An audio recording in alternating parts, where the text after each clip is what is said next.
Hi, my name is Trevor Merchant. I'm a director of photography and photographer, and my annual salary is $80,000.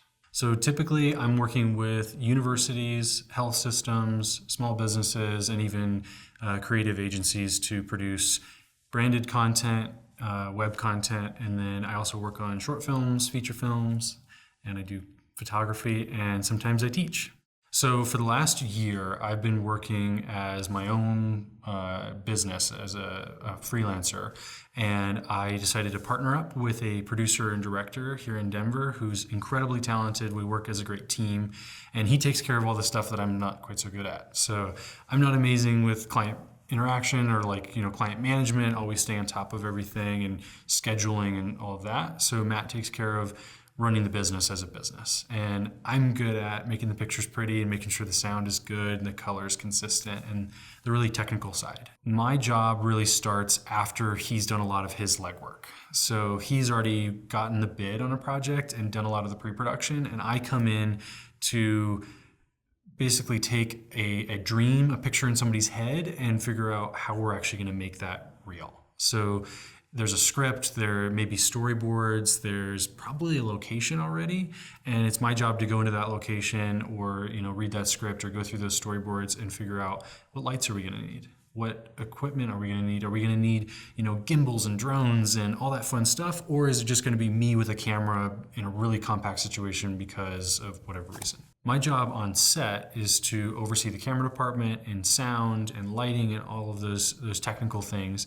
So I'm there to set up the shot, make sure that it looks great, light the shot, and work with our director or producer to make sure that the client is happy as well with how everything's going, how everything looks, and then I will adjust as needed.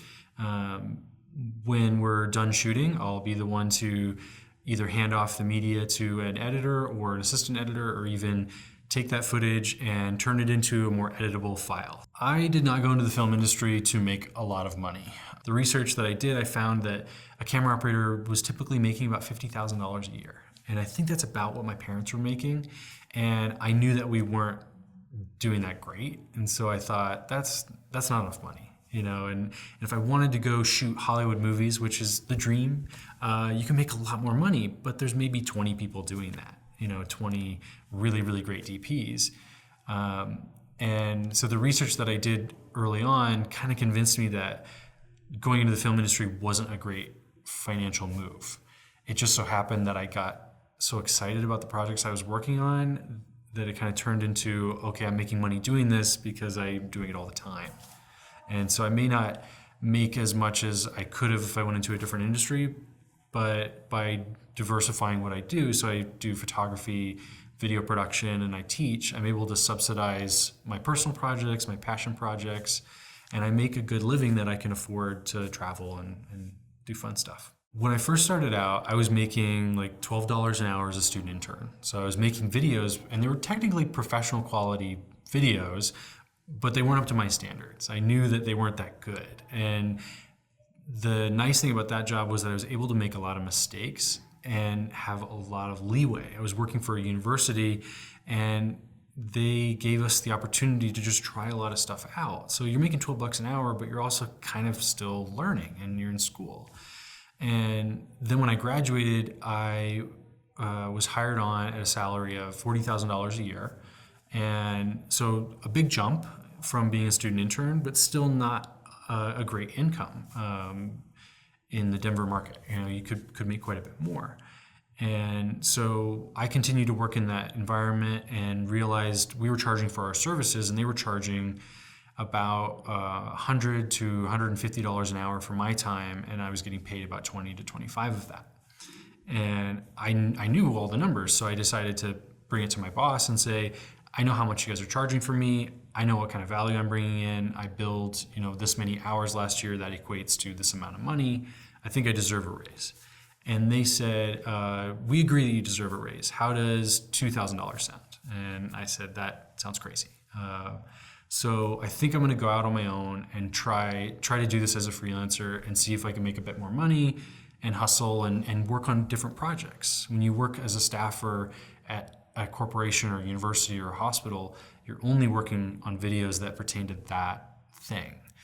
And then when I got freelance jobs, I was able to travel and shoot other stuff. When I started making more money as a freelancer, I realized that I could run a solid business. I could buy equipment. I could rent that equipment and make more money on top of that when I wasn't using it. When I partnered with my business partner, we decided that we want to build a business that we can have a higher throughput. So we knew that we wanted to make more money than we could on our own.